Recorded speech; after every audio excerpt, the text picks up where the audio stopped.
Mogafuna tokuletedde abakyala bafunye mu kukola sapule n'okutunga engoye mu mbugo.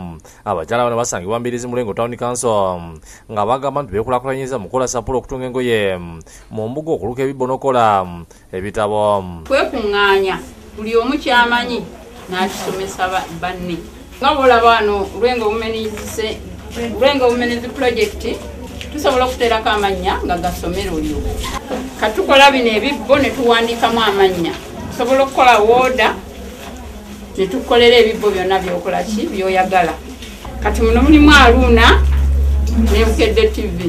Teddy Kachubya nga yakulira abakyala bano agamba nti amanyi ge bakola mu sapule ne ge bakolamu ensawo z'abakyala bakagula emitwalo 6 ne gava mu sapule za mitwalo 10. Buli sapule n'emu ebeera ya mutwalo 1.5. Eno bwete entonotono ebeera ya 15. Amayinja kilo evaamu sapule 30. Kilo y'amayinja nga manene bwe gaba matono ziba sapule 42. Bwe tumala okukola sapule zino tuzitwala ku bigo oba olaba eri ewafazango by'ekitovu tuzitwala nayo ne tuzikola ki ne tuzisuubuzaayo. Aba batundirayo sapule tuzitwala ne tuzisuubuzaayo. Abalala bakola wooda ne bazinona wano. Otegeeza nti mukulu gwa Kabaka ogwali Evviira bakola ssente nyingi mu kutunga engoye n'enkofiira ze bakola mu mbugo. Twamalayo ennaku 3 naye nga tutunda embugo ezo ne bazigula bulungi. Esuuti ey'abasajja ngitunda emitwalo 20.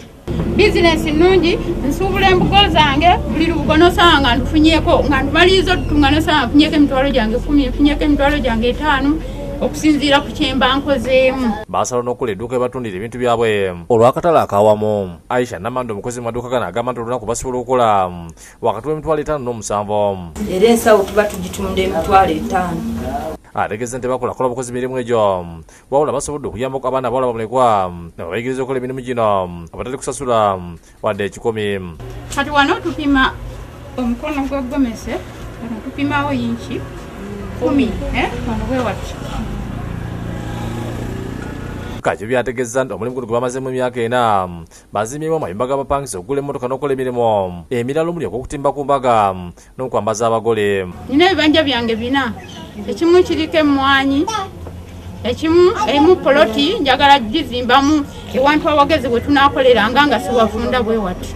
Nguzeemu tenti, nguzeemu obutebe, buli kimu n'emmotoka. Wadde nga si mpya nnyo naye era nnina emmotoka kati entambuza okugenda gye nkola ki Mukama yansasi.